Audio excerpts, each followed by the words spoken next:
Hi, it's Eric and welcome to our video conversation this week. The House just voted and passed a bipartisan transportation highway bill. Very important to fund our local roads and bridges throughout Minnesota and across the country. And it's a 5-year package, which gives more certainty to contractors, to states that are doing planning, and to local governments. So that's good news all around. Now we're going to get to our questions, though. We had some really good ones that came in this week. And the first was an email from Nathan in Chaska, who wrote in, Congressman Paulsen, as Congress votes on the final conference report to reauthorize the Elementary and Secondary Education Act, I urge you to vote yes to pass the Every Student Succeeds Act in order to help ensure that all students in our country receive a quality education. We need a 50-state solution, not a system of ECEA flexibility waiver plans where the federal government runs everything. Thanks, Nathan. Actually, thanks, Nathan, for sharing your support. That's another bill that passed the Conference Committee Compromise Cooperative Effort from both the House and the Senate with a big bipartisan vote to replace the No Child Left Behind law that was passed way back in the early 2000s, and it was a law with really good intentions. However, it didn't work in terms of moving our education system forward because of all the rigorous mandates passed down from Washington to states and to local governments. I believe the best education takes place when you have local school boards, local teachers, superintendents, parents, and teachers making the difference in their child's education.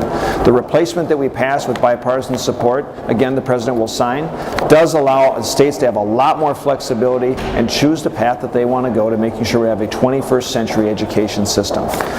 Next up is an email that comes in from Richard in Bloomington, who writes in, Representative Paulsen, my concern is our protection against cyber attacks. Are current policies doing enough right now to ensure that we are protected? Our greatest threat is shutting down of the web. Can you imagine the economic chaos it would cause? We need to be protected. Thanks, Richard. Actually, Richard, just like you, millions of Americans have been concerned about cyber attacks. It's something that occurs on a daily basis. I think the number is like 12,000 different attack attempts take place every single day on businesses across the country.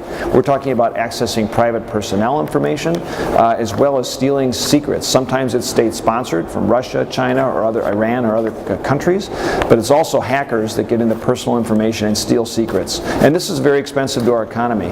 We did pass legislation this week establishing the National Computer Forensics Institute, which is basically just designed to make sure we're working with local law enforcement to target and work effectively and coordinate all of our efforts on cyber attacks. Because the truth is, our local law enforcement efforts, when they come up against these situations, they just don't have the resources or the guidance on how to best address them. So hopefully this will make more progress. I want to thank everyone that took the time to send in your questions, your ideas this week.